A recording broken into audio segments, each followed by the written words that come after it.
So hello, my name is Christian Widener, and whether this is your first time watching one of my videos or you've seen all of them, welcome. And may the Lord give you wisdom for what I'm trying to share today. All right, so anyway, who is this guy, Christian Widener, who keeps saying we're already in the tribulation? And if you've been watching my videos, you know I don't talk much about myself, and that's because it's not about me. And anything I say to try to, establish credibility is just about my worthiness to be heard and not the scripture and the word that I'm trying to share. But I am a mechanical engineer. I'm a former university professor and researcher. I've studied prophecy for years. And in 2020, I realized I think the tribulation is starting. I dropped everything and I started End Times Berean, and that's what I've been doing since then. So what is this all about? And what does it mean the beast is rising from the sea right now? So in this video, I'll be talking about that and the difference between the beast and the Antichrist, and how this is all starting to be revealed now, and who or what is it? When did it start? When will the beast wage war with the saints? Where is Israel being sheltered in the wilderness? Where are the two witnesses? Where's the temple that the Antichrist is supposed to declare himself to be God in? And when's the Ezekiel 38 war? And a lot more. So this is a packed video. I think you're going to love it, but hang in there, okay? All right. So the first thing I want to talk about is, has the end really arrived? And, if so, isn't this what it's supposed to look like? I mean, the world's supposed to be on fire, cities devastated, the worst tribulation the world has ever seen. If the things that we're seeing aren't like that, then how can this possibly be the end? Or will it look like this? And, we're going to be looking at riots and truth being thrown to the ground and, up is down, right is wrong. The, things like what we saw at the Olympics, the attempted events around Trump's talk, the, parades, people eating and drinking, marrying and giving in marriage. Is it going to look like, total apocalypse, or maybe it's going to look like what we're seeing? And I want to put forward the case that 2024 is when we could really start to say it's become 1984. And I'm not the only one saying that. You'll find articles out there. Here's one of them: 15 times 2024 was Orwell's 1984. But it was about 40 years early. But look how the world has kind of become is becoming the police state and the sort of ministry of truth, the dystopian future that Orwell predicted. And especially I like his quote: for times like this, during times of universal deceit, telling the truth becomes a revolutionary act. It's just, that's so true today. And when you think about truth, artificial intelligence is bringing us to 1984. I mean, AI-generated video and images are already indistinguishable for most people from real ones. It's already gotten that good, at least at the highest levels. And AI will soon control information in almost real time. It already can scour the internet and remove things and, double check and keep, narratives, approved narratives in line for the most part. Like there's still, it's not quite there, but the ability to do real-time video editing and things like that, that's all here. AI revised Bibles have already been produced, but the idea that you can change how we perceive and know God's word using AI, that's now here. AI sermons have been preached, and AI is even beginning to be worshipped. So, not only is AI bringing in 1984, but it's also bringing us into a world where we don't even know what's true anymore. So, but which is it? Are we really looking at the end of the world? Or are we looking at, things just the way they've always been? And I like this example of this picture here where do you see an old woman, or do you see a young one, or can you see both? And there's two different ways to look at this picture, and you can't quite see them exactly at the same time. But right now I see both life as usual and our society unraveling and prophecy coming to pass. Which is the true reality? What's the right? Is it both? Well, in some ways it's both, because Jesus said we would be eating and drinking and marrying and giving in marriage right up until the end. But at the same time, I think believing that everything is normal, that's the deception. All right, and I want to give you some more reasons for that. But remember, no matter how bad things get, people will tend to adjust to it. So we can't use a relative thing of determining whether this is it based on how we feel or how normal things might seem. We need to compare to Scripture to make that determination, because relative references are going to get us boiled. And the way I developed that idea that this is potentially the final week is from Daniel's 70 weeks, and looking at Daniel's prophecy of 70 weeks as a double prophecy, and a second decree, a final decree to restore and rebuild Jerusalem issued in 1537. And I've got a video about this that really sets a historic and prophetic precedent for thinking this could be the final week of Daniel's prophecy. So I'm not just looking at things that are happening in the world and coming up with this. I'm also basing it on a whole bunch of other prophetic and historic observations. And then, if that was true, then you would have to see signs of the seals opening. And I think we do. And I've got that in this video on tribulation signs on my YouTube channel. And I hope you've seen this. But if you haven't seen this, if it's your first video, that's another one to watch after the decree video to see that this is not just a one-off thing. There are signs that are continuing to happen. And then finally, if that was all true, we would have had to have seen by now, we're past the middle, we would have had to have seen the abomination of desolation. And I think we did on October 7th, at least the first part of it. And I explain all that in the video. So I hope you'll watch that one if you haven't seen that yet. But when people say, all right, okay, fine, we're in the final 42 months, but how can that be? Where is the Antichrist? Where is this single identifiable man ruling the world for 42 months? And, I want to challenge that idea. Is it really going to be one global dictator, or should we be looking at kind of a ruling council of elites like we're seeing already? And I want to suggest that it's maybe the latter, not the former. Okay, because why? Well, it's a beast from the sea. We call the beast from the sea the Antichrist, but maybe that's not really the right language. It's thought to be a man, though, empowered by Satan, who's going to rule the world during the Great Tribulation. But we know he's already, the first beast is only the first of two. And so that already kind of makes it more complex than just a single person. But the account is given in Revelation 13. So let's start reading there. And the dragon stood on the sand of the seashore, and then I saw a beast coming up out of the sea, having 10 horns and 7 heads. And on his horns were 10 diadems, and on his heads were blasphemous names. And the beast which I saw was like a leopard, and his feet were like those of a bear, and his mouth like the mouth of a lion. And the dragon gave him his power and his throne and his great authority. It's very similar to what we read in Daniel 7. In the first year of Belshazzar, king of Babylon, Daniel saw a dream and visions in his mind as he lay on his bed. And 4 great beasts were coming up from the sea, different from one another. The first was like a lion, but had the wings of an eagle. Behold, another beast, a second one resembling a bear. So after this I kept looking, and behold, another one like a leopard. So we see the same kind of imagery. And from these verses, we know that the dragon is behind the beast. And the dragon gives his authority to the beast, both of them have 7 heads and 10 horns.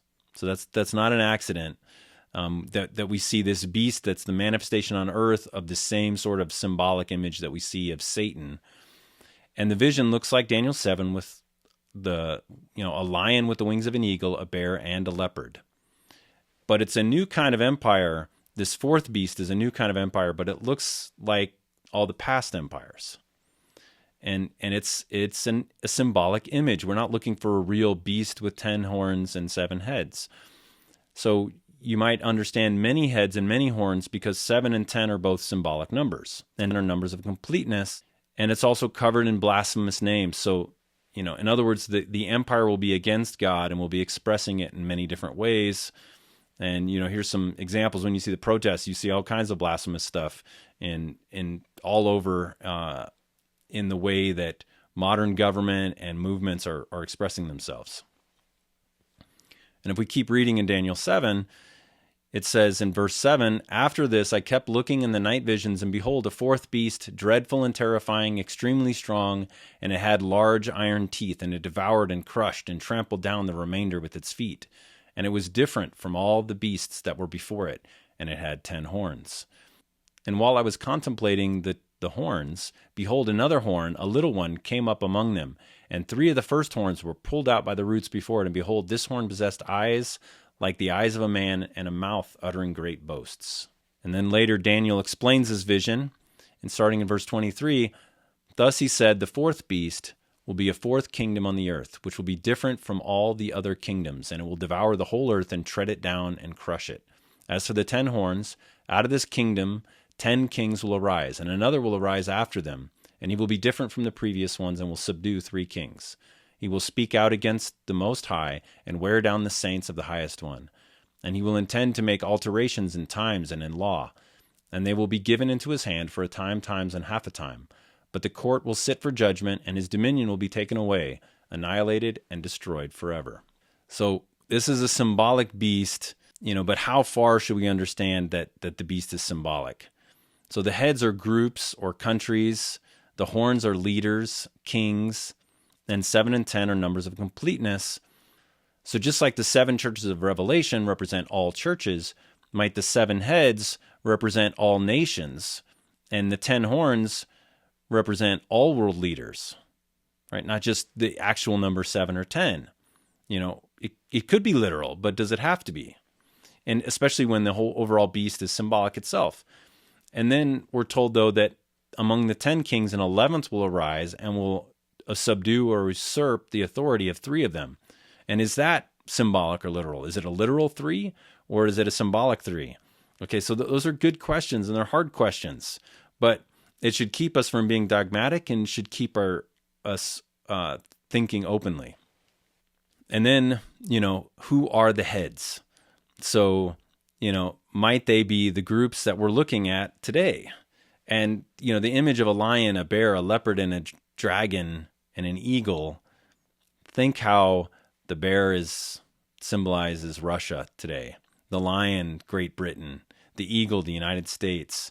A leopard with wings symbolizes the United Nations, and in fact is present in front of their building. They just had a big sculpture placed there. And some might see the leopard strongly associated with Greece, and then thereby modernly Germany and the European Union, but those are also very strong influences in the United Nations. The dragon has always represented China. So might we see those nations in the picture of this world empire that we've been shown? And then if you look at all these other groups, the BRICS, NATO, UN, the World Economic Forum, the WHO, the G7, the Organization of Islamic Countries, the EU, all of those other countries, Great Britain, Russia, United States, China, and the United Nations, they've all had a hand in the development and growth and coordination of all those other groups. So you really have at the core of this, arguably these 5 nations are at the core of all these heads that we're looking at today. And then who might the horns be? So here's only a partial list of people who people might be thinking about or might consider, but there's a lot of individuals that are in positions that could potentially be very prophetic. And I think we need to keep an open mind that all of these, or that many of these people that we're looking at might be persons of interest. Especially when you think about the idea that many horns might mean many antichrists. We often think of one antichrist, but there's 2 beasts for starters. And then what about what John said in 1 John? Children, it is the last hour. And just as you have heard that Antichrist is coming, even now many antichrists have appeared. From this we know it is the last hour. And so John is saying that one of the signs of knowing it's the last hour is that there would be many antichrists. Okay, it also means that historically we've had antichrists all through history opposing God's people in various ways, and yet it's also a particular sign of the end times. So I think we need to really keep this idea, could there be many antichrists? And might it answer one of the puzzles that have puzzled the church, since John wrote these verses, is look at all these different traits that the antichrist is supposed to have. How do those traits fit into just one person? And perhaps they don't. Maybe they describe the group. And that's part of the mystery of all these different traits, and we're trying to pack them all into one beast with 7 heads and 10 horns like it's one person, and yet, no, it's a gang. It's a group. Now, I'm not saying that there still won't be some prominent horn. The little horn that grows to prominence, that speaks great boasts and blasphemes God, and rises over 3 other horns, and who sits in God's temple and declares himself to be God. So certainly we should see a prominent person, but we want to tag just one guy, and this last kingdom that's ruling over like a global dictator versus a conglomeration of elites that are being just as oppressive and anti-God as we might think of one person, but it's a group. And in Daniel 7 says the final beast will be different from all the others. So the world has seen global dictators before. But has it ever seen, domination by committee, by elites like it's seeing today? And it says it'll be very strong. And you think of the military might that the world has now that's under these nation states. It's, incredible compared to what anybody thought was power in the past. And this government that we're seeing by elites is really kind of a neo-global aristocracy. And we have both clear global leaders that are acting as kings or oligarchs, but we also have this faceless gentry that hold governing positions on committees of global elites like aristocrats of the past, but with this new flavor that is dominating the whole world. And so could we be looking at the last kingdom of man right now? I mean, it's certainly different. All the nations of the earth, the elites kind of pulling together and, ruling and making decisions. We're told it's going to be global and oppressive, and I think we're already seeing the evidence of that. The beast will seek to alter times and laws, and aren't we seeing times and laws and even, redefinition of things like marriage being done? Yeah, we are. We're seeing that, and they will be against God and his people for a time, times and half a time, or 42 months, just like what we're looking for, this beast that's going to rise to power. And then if we continue to read in Revelation 13, it says they worshiped the dragon because he gave his authority to the beast. And they worshiped the beast, saying, who is like the beast, and who is able to wage war with him? There was given to him a mouth speaking arrogant words and blasphemies, and authority to act for 42 months was given to him. And he opened his mouth in blasphemies against God, to blaspheme his name and his tabernacle, that is, those who dwell in heaven. Now, the first thing I want to point out is he's given authority to act for 42 months. So the beast will have 42 months to enact its plans. That's not exactly the same thing as ruling the earth for a full 42 months. And I think by the end of the 42 months, the beast will indeed be completely ruling, but not necessarily at the very beginning. He's just given authority to start taking that power. And then the beast will be seen as unstoppable. Who can make war with him? And when you kind of see that all the world is in on this, it is a question, how could you stop this, right? Who can stop everybody, sort of the world powers working together and bringing this to pass? And in some ways, maybe that's the answer is, nobody can stop it. Another thing that comes out of that verse is that Satanism is a sign of the 42 months. And you're like, what? Yes, because the world will worship both the dragon and the beast. We always think about he's going to worship the beast, but not so much that the world will also worship the dragon. So when we see the Satanism rising today, do we recognize that also as a sign that the beast is rising from the sea? So they worship the dragon because he gave his authority to the beast, and they worship the beast. And Satanism really is on the rise and in the open today like I don't think we've ever seen before. And so is globalism, the globalism we're looking at right now, is that the last kingdom?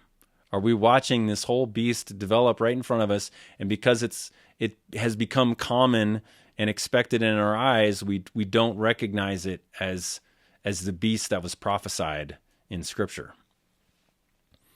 And if it looks like I'm the only one recognizing this, there are many others who have also started to say similar things.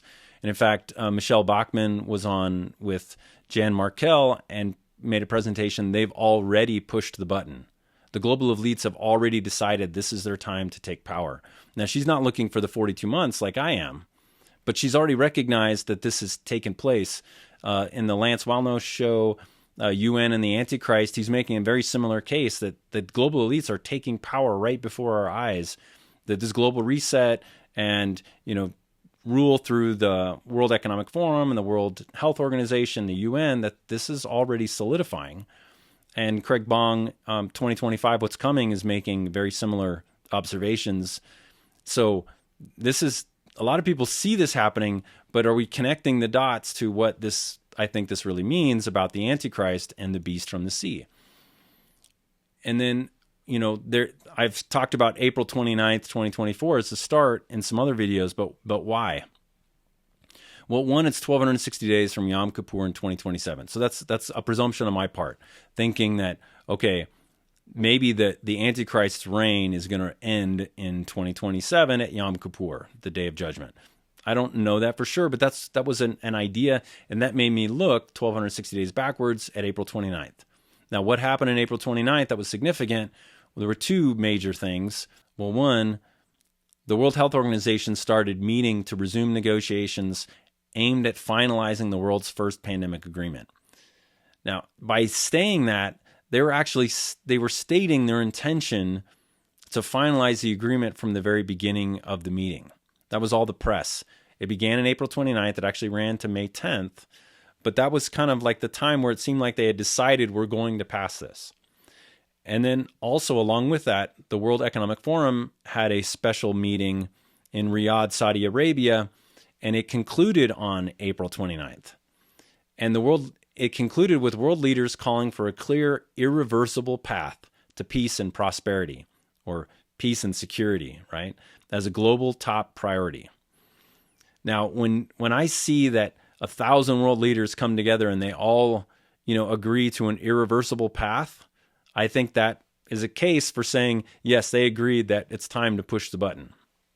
And there was another amazing thing about April 29th is that it was a Nisan 21. And why is that significant? Because Jewish tradition records that Moses accepted God's mission to set out for Egypt to tell Pharaoh to let my people go on Nisan 21. And so that's kind of like a day of declared intentions, and it was the beginning of the liberation of the Israelites, even though Moses he was still in Midian. He wasn't even in Egypt yet. And so was that also then the beginning of the Antichrist reign, but is that really the beginning of the end? And so was it also the beginning of the events that will end in Jesus coming to judge the world and again redeem Israel? And I think what that means is we're now in the phase where these meetings that look like, everybody coming together, they are about predetermined outcomes. Because people look at the WHO meeting and they go, no, look, that failed.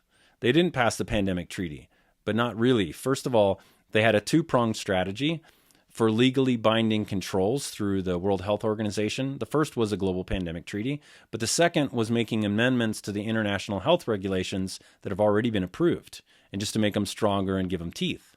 So the international health regulation amendments were prepared behind closed doors, and then they were just brought forward to the meeting at the very end, and they were approved with very few members present. And Dr. Robert Malone has a great sort of article about this, showing that they didn't follow any of the rules of passing amendments to the international health regulations. They didn't have a quorum. They didn't have time to review it. They just sort of passed it at the very end, and it's almost the dark of the night. And yet, look how it's being talked about.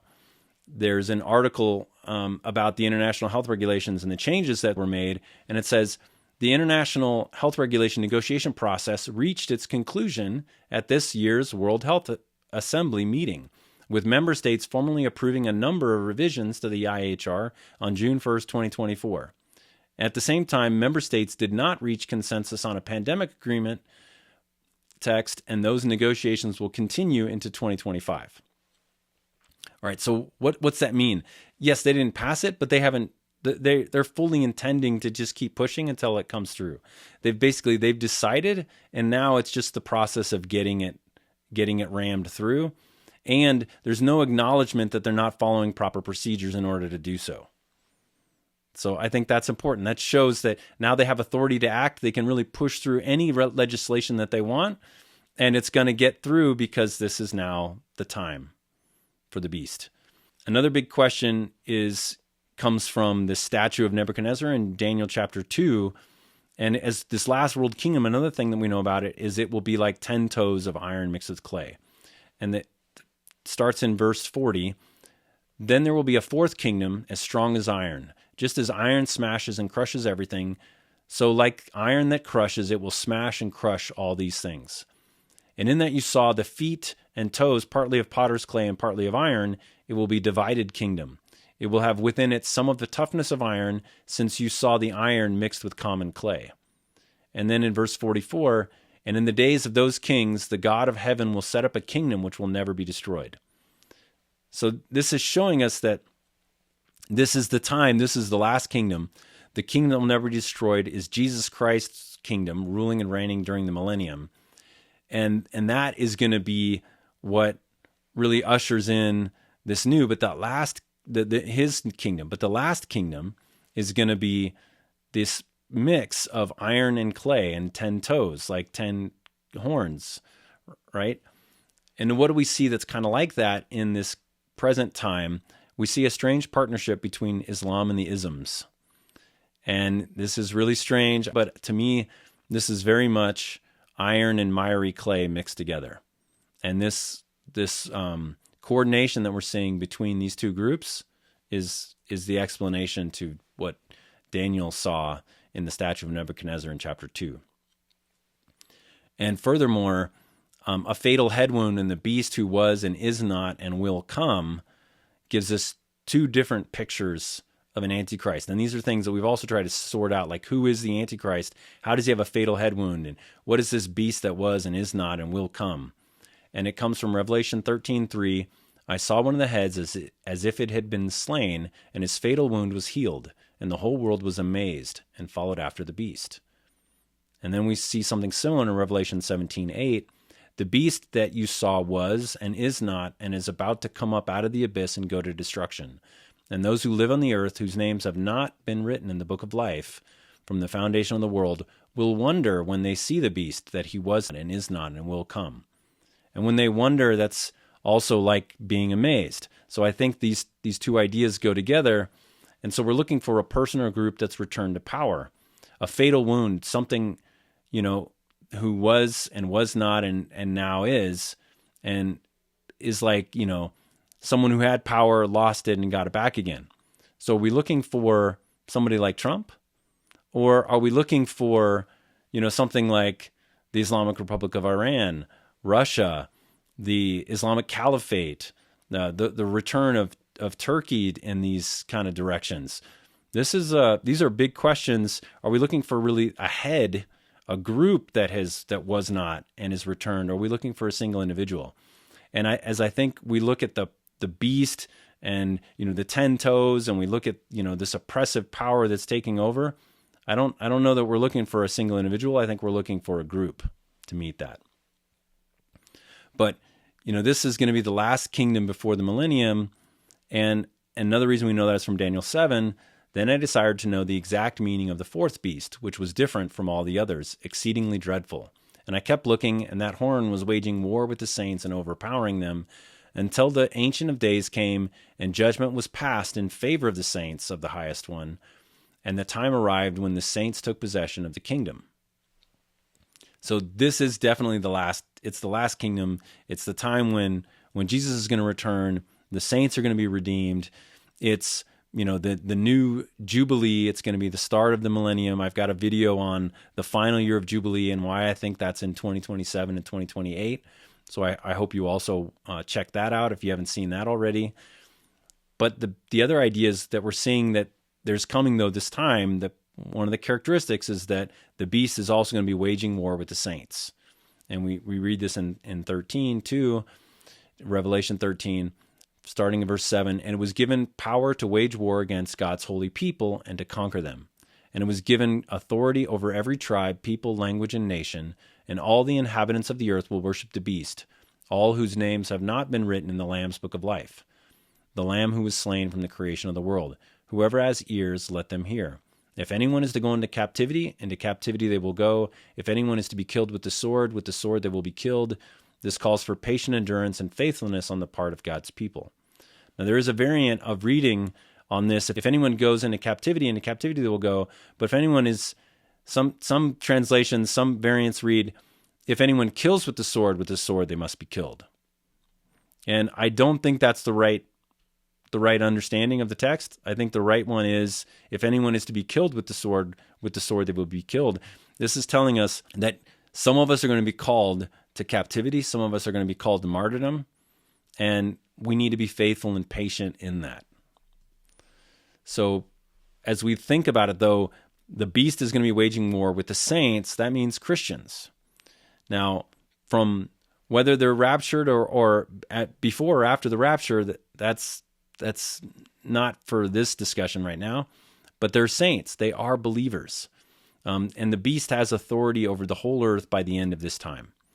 And everyone will go along with it except the Christians, and those are the ones with their names in the Lamb's Book of Life. Some will be killed, some will go into captivity. Faithful and perseverance are going to be needed. So all that's important for us to be prepared for and thinking about, but it also lines up great or very well with the fifth seal. And I've talked about this before, about why I think the fifth seal is already open, because in 2023 we saw a record of Christian persecution, that an all-time high for the 30 years that they've been keeping records.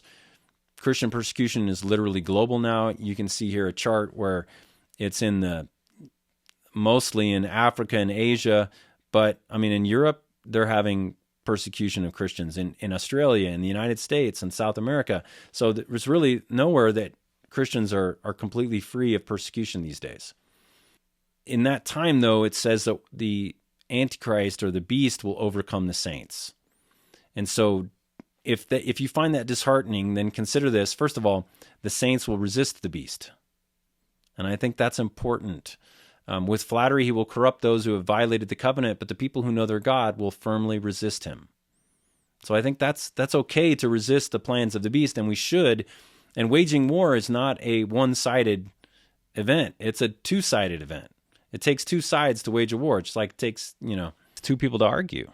And then also we need to remember that in Proverbs 24:16 it says, "For though the righteous fall 7 times, they rise again." But it's important to remember that we may be overcome, but we won't lose. In Romans 8, starting in verse 35, "Who shall separate us from the love of Christ? Shall trouble or hardship or persecution or famine or nakedness or danger or sword? As it is written, for your sake we face death all day long. We are considered as sheep to be slaughtered. Knowing all these things, we are more than conquerors through him who loved us.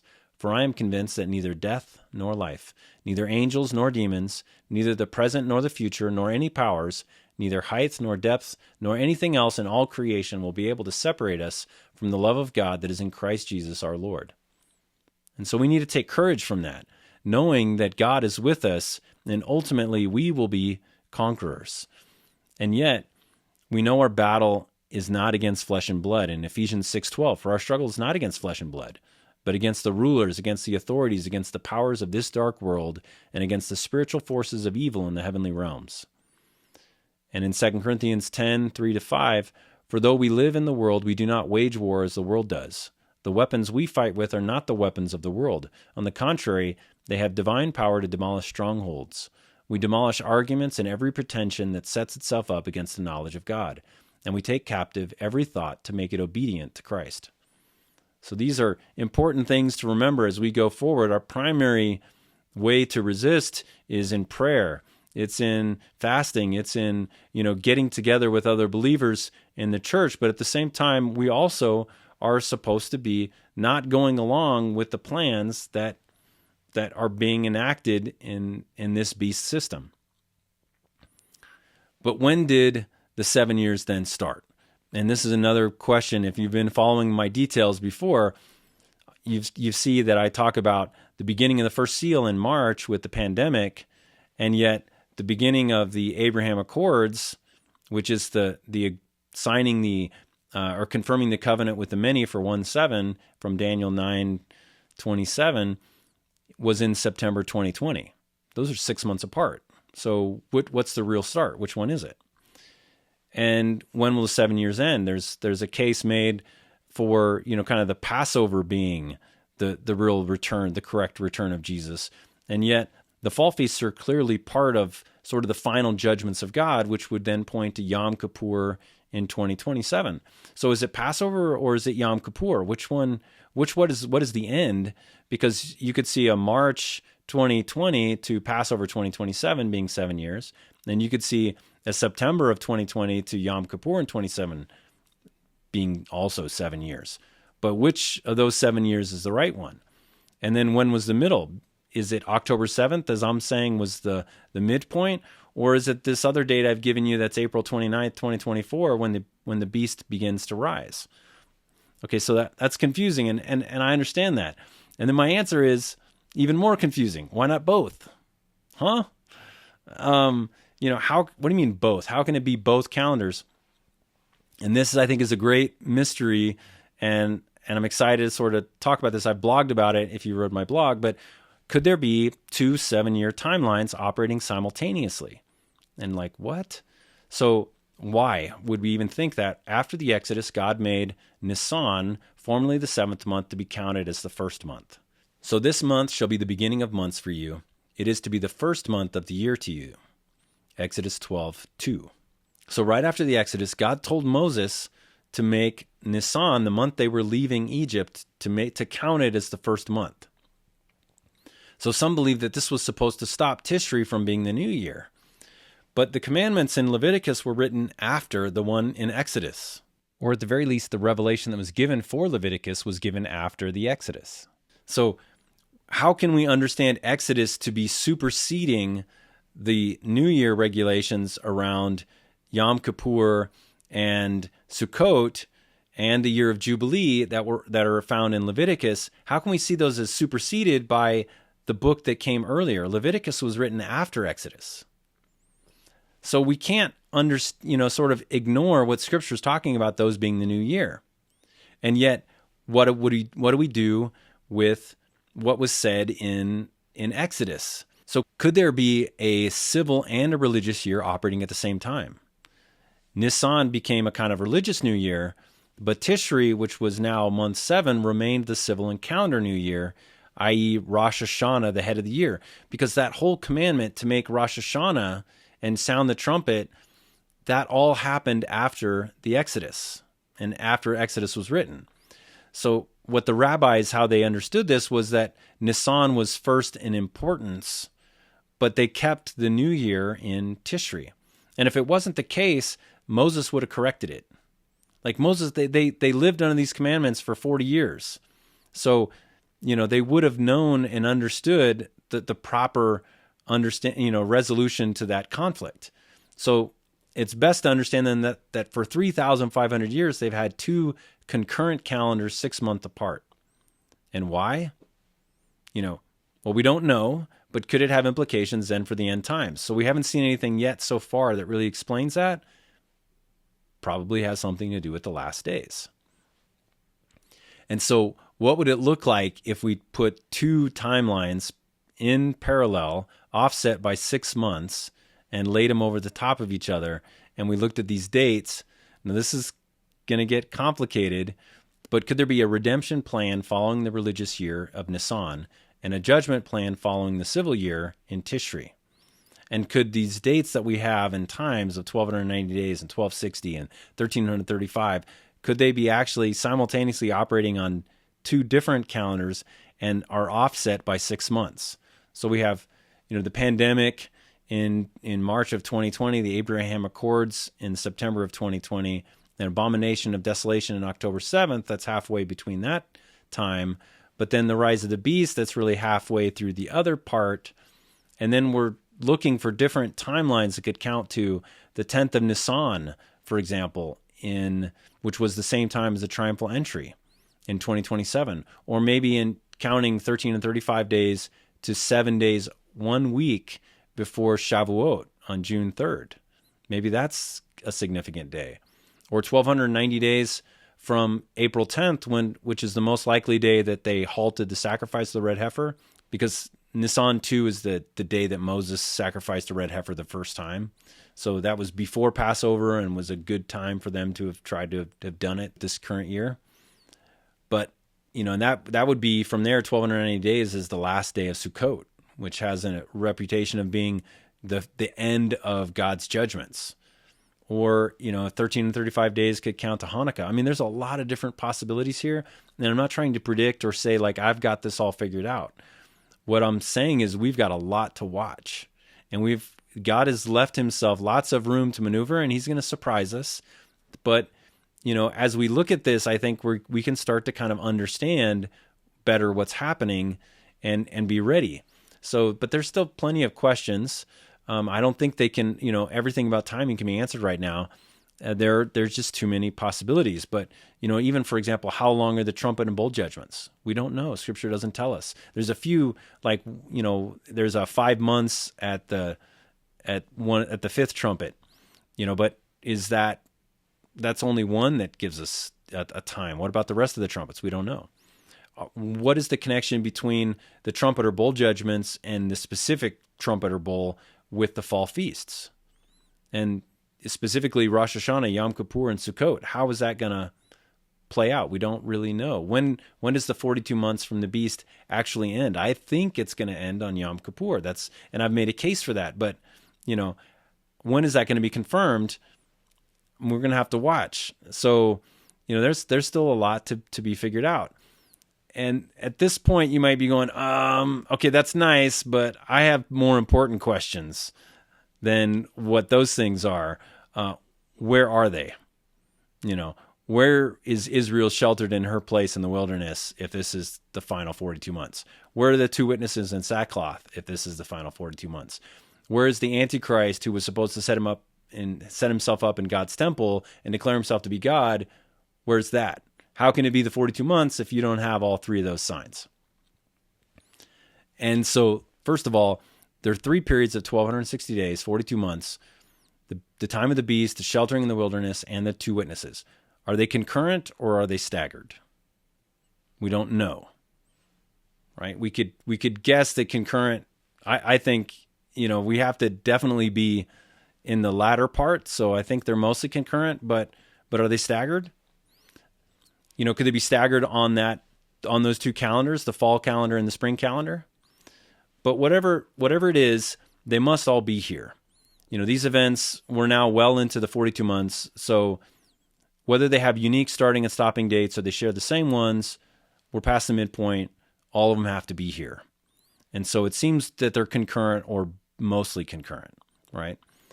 But that means then we got the two witnesses, the Jewish people are being protected in her place, and the beast is already rising. Let's start with sheltered in her place for 1,260 days. It says that she will be sheltered in her place, which is eis autos topos. And the word topos is place or any portion or space marked off, as it were, from the surrounding space. An inhabited place, a city, a village, a district, or country, i.e., the land of Israel is a topos for Israel. And I think it's already started. Israel's being protected. They're successfully holding back and defeating their enemies. And this has been true since 1948, but especially since October 7th. Think about this. It was the first time the U.S. really ever sent ships and troops to defend Israel, not just weapons. Wow. And even what protects Israel today is generally acknowledged to be the Iron Dome system, which is a U.S. weapon system supplied with U.S. munitions. And the other reason that we might think that Israel is really the place that the Jews will be sheltered is because of Amos 9:15. I will plant them on their land, and they will never again be uprooted from the land I have given them, says the Lord your God. Now, so then what is it really, if we got 7.5 million Jews living in the land of Israel today, another 8 to 10 million are outside of Israel. Most of those are in the United States. But what really makes sense that all of those people are going to somehow mystically, supernaturally be brought into a little place in Petra, in the desert, in Jordan, that's outside of their land, that they're going to be uprooted from the land of Israel and pushed into Jordan, or some other place like Petra that's equally small and is going to fit 7 million people there, or that they're going to be sheltered right where they are, that we're looking at them being sheltered as we speak, and it's something that's happened right in front of us in plain sight and we didn't realize it. And then what about the two witnesses and the Antichrist? So Again, both must be here. Their time is 1,260 days, but that doesn't mean that they are widely known and visible and performing big signs on day one. And really, neither of them may be revealed until those seals are finished being opened and the trumpets and the bowls are coming. And why? Well, greater signs like that, I think, are going to go with the greater judgments. And here's another wild idea. What if their ministry start is going to be like the starting of Elisha's ministry?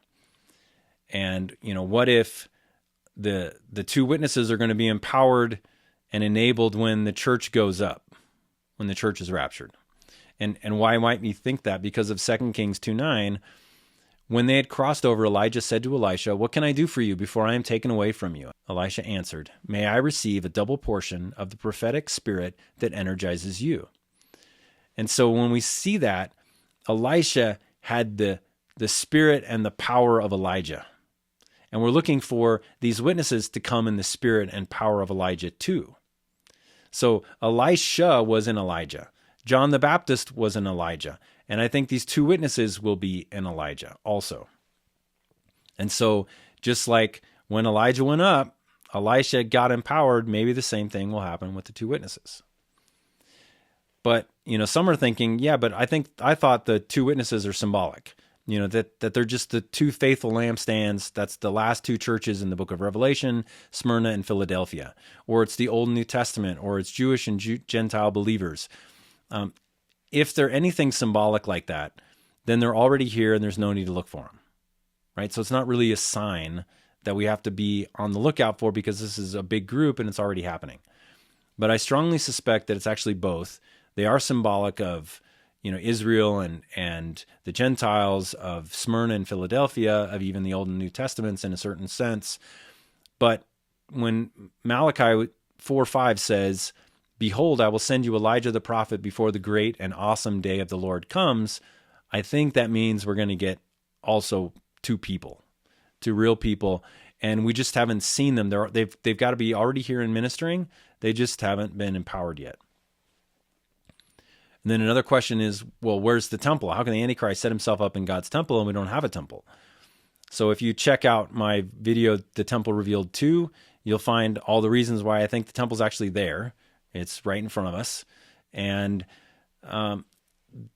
when we look at that, how do we know that the temple is still here? Well, the temple area, it's the Greek word hieron, and it means the temple courts. And that's simply the Temple Mount that we see today. I mean, that's the same place where Jesus and the disciples went when they went to the temple. It's, those levels aren't like, buried under rubble like we find other places. You have places where the bedrock is visible, for example. So that is the level of the mountain. The Temple Mount is the same place it's been for thousands of years. And where I think the threshing floor is under the dome of the spirits, and that word is nous, which is when the Antichrist will set himself up in God's temple, nous. That means he will set himself in the holy place. Oftentimes that's understood to be a building, but it doesn't have to be. It can be at the holy place. And so he can do that on the Temple Mount, which is the temple. I think you could have an Antichrist that declared himself to be God on the Temple Mount today, and it would fulfill the scripture. So I think everything is there that we need. And if you haven't seen my video on the abomination of desolation, then it's important to understand that I'm saying that it is two events. The first part is a desolation, and that happened on October 7th. Part 2 is when the Antichrist will set himself up in God's temple and declare himself to be God, and that is something that's going to happen later, maybe in the time of the trumpets, around the mark of the beast, for example. And so that's still something that's to come that we're watching for, but it's not here. We haven't seen it yet because it doesn't happen at the middle. Only this desolation part does. When is the mark of the beast coming? Because that's another thing, like, well, the mark of the beast should be there in the 42 months, and it's not there, so it can't be it. Well, let's remember what is written in Revelation 8. It says, "Then I looked, and I heard an angel flying in mid-heaven, saying with a loud voice, 'Woe, woe, woe to those who live on the earth, because of the remaining blasts of the trumpet of the three angels who are about to sound.'" And so this is right after the fourth trumpet that angel says that. He's warning about the fifth, sixth, and seventh trumpets. And then in Revelation 14, we read, "Then another angel, a third one, followed them, saying with a loud voice, if anyone worships the beast and his image and receives a mark on his forehead or on his hand, he also will drink of the wine of the wrath of God."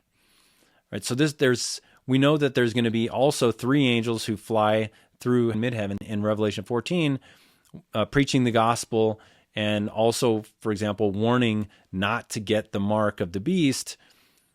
Well, for sure, they can't be flying. This angel can't be warning people not to get the mark of the beast after the whole world has gotten the mark of the beast, right? Then the warning is pointless. So the question is when does this angel fly? I think that angel might be coming at the same time that the other angel flies through heaven, warning about the next 3 trumpets. But it's late in the judgments. And I don't think those 3 angels fly first. They might. But the placement of the 3 angels in Revelation 14 strongly suggests they're going to come after the angel in Revelation 8. So you might not see the mark of the beast until after the 4th trumpet. So that's something to keep in mind. Certainly, we're not going to see the mark of the beast until an angel warns the world not to get it. So I think that's one of the major signs, and some sign like that is not going to happen, I don't think, until we've seen, major signs from heaven, like the trumpets, at least fire and brimstone starting to rain down from the sky. But there are still questions about the mark, like, what will it be? Can you get it by accident? And really, I think the mark of the beast is about swearing allegiance and promising, or giving our worship and adoration to the beast. Just like we make a profession of faith to follow Christ, people will be asked to make a profession of faith to follow Satan and the beast. And that's why, there's no coming back from getting the mark, because it's like you've given up salvation and you've sworn to follow the beast. And so what about buying and selling, though? We've already seen signs that they can limit buying and selling if you don't participate in programs. So that idea has already been broken out. It'll just be waiting for this mark and for people to have to give allegiance to the beast in order to buy and sell. And then could it be something that, changes your body and makes you unredeemable? And really, that I don't think so. Like, it's not about our physical bodies. These physical bodies are disposable. They're going to be replaced with new bodies. This body is presently already corrupt by sin. So a little bit more corruption, I don't think that's disqualifying. It's what happens in our hearts that disqualifies us. Just like when Jesus said, it's not the outside of the cup, it's what's inside that makes you unclean. Yes, it's our hearts. It's not, it's not this tent that we live in. But, is the technology for it already here? Probably so, right? Or at least it's very, very close, because I think we're going to be seeing that rolled out, within a year, 2 years, something like that. And then another question is, well, but when will the 6th? So if you believe that these first 5 seals might be open, then when might the 6th seal be opened? And I think that actually happens at the end of the Gog-Magog War. And I'll show you why. In Ezekiel 38, starting in 19 and 20, "In my zeal and in my blazing wrath, I declare that on that day there will certainly be a great earthquake in the land of Israel. The fish of the sea, the birds of the sky, the animals of the field, and all the crawling things that crawl on the earth, and all mankind who are on the face of the earth will shake at my presence. And the mountains will be thrown down, and the steep pathways will collapse, and every wall will fall to the ground. And with plague and with blood I will enter into judgment with him, and I will rain on him and on his troops, and on the many peoples who are with him, a torrential rain, hailstones, fire, and brimstones." And then if we compare that to the 6th seal and the first trumpet, what do we see? In Revelation 6:12, "And I looked when he broke the 6th seal, and there was a great earthquake." Check. "And the sky was split apart like a scroll when it is rolled up, and every mountain and island were removed from its place." "And then the kings of the earth, the eminent people, the commanders and the wealthy and the strong, and every slave and free person hid themselves in the caves and among the rocks of the mountains." So that sounds like all the earth shaking at God's presence. And then the first trumpet, which comes right after this, there's this 7th seal, which is silence in heaven for half an hour, and then the first trumpet. And the first trumpet sounded, and there was hail and fire mixed with blood, and it was hurled to the earth. That's Revelation 8:7.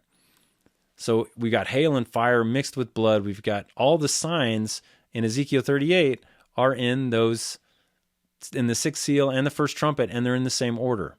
So I think that's the time. And another interesting question is that also going to be maybe the rapture? And why would we think that? In Luke 17:26-30, it says, "And just as it happened in the days of Noah, so will it also be in the days of the Son of Man. People were eating, they were drinking, they were marrying, and they were being given in marriage until the day that Noah entered the ark, and the flood came and destroyed them all. It will be the same as happened in the days of Lot. They were eating, they were drinking, they were buying, they were selling, they were planting, and they were building. But on the day that Lot left Sodom, it rained fire and brimstone from heaven and destroyed them all. It will be just the same on the day that the Son of Man is revealed." So imagine if Jesus is revealed in the clouds, the church is raptured and taken out, just like Lot left Sodom. And on that very day, that's at the sixth seal, and the first trumpet rains down fire and brimstone, just like it rained at Sodom. And that Jesus said it will be just like that on the day the Son of Man is revealed. I think that's a pretty strong spot that there might be a rapture. Now, I don't know when exactly the sixth seal, but if the sixth seal is after the Ezekiel 38 war, we know we can watch for the Ezekiel 38 war to kind of have an idea when that, at least that rapture window might be. And then, kind of lastly, if all this is out there, then where's the woman who rides the beast? And, where's the woman who sits on 7 mountains, or the heads of the beast? She is the mother of the seed of the serpent, Genesis 3:15, and of the slave woman, the bondwoman, in Galatians 4:30. You can kind of go look those up and think about those pictures. She sits on many waters, representing all mankind. She represents Jezebel, idolatry, immorality, apostasy. She's the great city Babylon that rules over the kings of the earth. But she will also be betrayed and destroyed by the beast. What? I thought she's part of the beast, but she's betrayed and destroyed by the beast. So there's some real mysteries here. And even Revelation 17:9 tells us this calls for a mind with wisdom. And I don't have enough wisdom for this yet. So this is currently under investigation. I think this is still being revealed. I have some ideas here, but I'm not ready to talk about that. That'll probably be a future video. But, are we there yet? Like, look at all these things that are happening. Could we really be on the cusp of the Lord's return? I think so. Another big reason is the parable of the fig tree and 70 to 80 years from the return of Israel as a nation, which comes to about 2027 to 2028, depending on whether you count from the UN declaration that Israel could become a state in 1947 or their actual, declaration to become a state in 1948. But either one fits with the timeline that I'm looking at. And if you want to know more, you can find both my books as free PDFs, The Temple Revealed and Witnessing the End, on my website. You can also find my latest blogs, any video interviews on my news and media page. And my email is here if you want to contact me and ask me any questions directly. So thank you for listening again. This has been, another major update, lots of stuff to think about. But I really think that this is happening, and I want to present the evidence to at least be considered that I think it's time for the bride to get ready for the bridegroom. I don't know exactly when, but it's close. May we be found ready when he comes. Maranatha, and amen.